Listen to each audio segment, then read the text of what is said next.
কত সাহসের সঙ্গে এগিয়ে যাওয়া যায়। যদিও এটা বাস্তব নয়, এটা মহড়া মাত্র। তো এই মহড়া থেকেই বাস্তবের সৃষ্টি, প্রস্তুতি, যাতে প্রকৃত যুদ্ধে আমরা সফলভাবে বিজয়ী হয়ে আসতে পারি। সেনাবাহিনীর মূল লক্ষ্যই হলো বিজয়ী হওয়া, দেশকে রক্ষা করা সকল পরিস্থিতিতে। বলা যাবে না এটা এখন বর্ষার দিন, এখন আর পারবো না, এখন বেশি গরম, এটা পারা যাবে না, বলার উপায় নাই। যে কোনো মুহূর্তে যে অবস্থায় আছে না কেন, প্রয়োজনে যুদ্ধে ঝাঁপিয়ে পড়তে হয় পূর্ণ সাহস এবং পূর্ণ প্রস্তুতি নিয়ে। সেটারই একটা মহড়া হলো প্রস্তুতি হিসেবে ভবিষ্যতে বাস্তব যুদ্ধে আমরা আমাদের যা করতে হবে সেটার একটা প্রস্তুতি। আমরা সিনেমার পর্দায় যুদ্ধ দেখি সবসময়, সম্মুখ যুদ্ধ দেখি, ইতিহাসের বহু বড় বড় যুদ্ধ সিনেমার পর্দায় দেখি। প্রথম মহাযুদ্ধ, দ্বিতীয় মহাযুদ্ধের একেবারে প্রকৃত ছবিগুলো দেখি। নানা ব্যাটল, কিভাবে ব্যাটলগুলো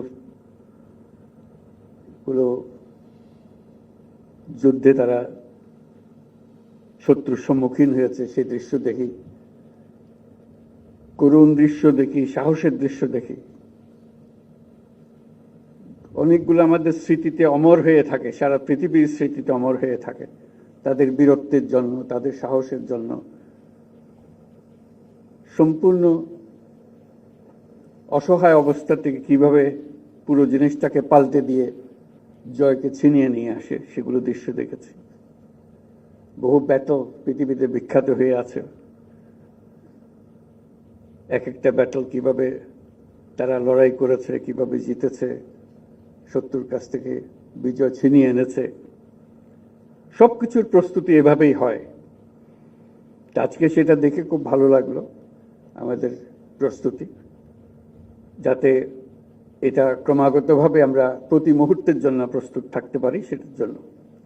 তো সেটার জন্য আবার যারা যে সমস্ত ইউনিট এখানে অংশগ্রহণ করলো, সৈনিকদের অভিনন্দন জানাচ্ছি, তাদের যারা পরিচালনা করছেন তাদেরকে অভিনন্দন জানাচ্ছি, এবং ক্রমাগতভাবে এটা আরো সুন্দরভাবে গড়ে উঠবে এই আশা করছি।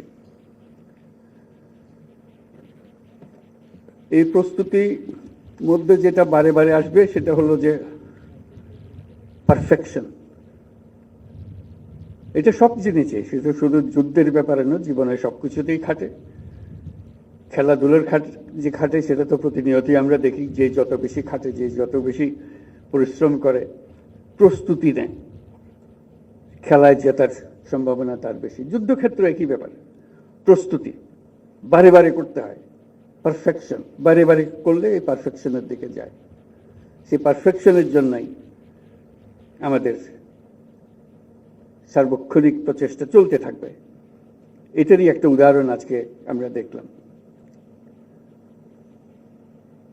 উপস্থিত বিশেষ সহকারী, 3 বাহিনীর প্রধানগণ, আমন্ত্রিত সামরিক ও বেসামরিক অতিথিবৃন্দ এবং 55 পদাতিক ডিভিশনের সকল সদস্যবৃন্দ, আসসালামু আলাইকুম। প্রথমে আমি মহান আল্লাহর কাছে সবার সুস্থতা ও নিরাপত্তার জন্য শুকরিয়া আদায় করছি। বাংলাদেশ সেনাবাহিনীর এই মহড়ায় আপনাদের কাছে আসতে পেরে আমি অত্যন্ত আনন্দিত। একজন শান্তিকামী মানুষ হিসেবে আমি বরাবরই যুদ্ধের চেয়ে শান্তির মহড়া দেখতে বেশি আনন্দ বোধ করি। তবে দেশের স্বাধীনতা ও সার্বভৌমত্বের প্রশ্নে প্রস্তুতির লক্ষ্যে সামরিক বাহিনীর এই প্রশিক্ষণ অত্যন্ত গুরুত্বপূর্ণ। আজকের এই মহড়ায় বাংলাদেশ সেনাবাহিনীর প্রদর্শিত দক্ষতা অত্যন্ত প্রশংসনীয়। এই মহড়া দেখে আমিও সেনাবাহিনী, বিমান বাহিনীর সক্ষমতা সম্পর্কে আরো আত্মবিশ্বাসী হয়েছি। ভবিষ্যতে সশস্ত্র বাহিনীর এই সক্ষমতা আরো আধুনিকায়নের জন্য আমরা কাজ করে যাব।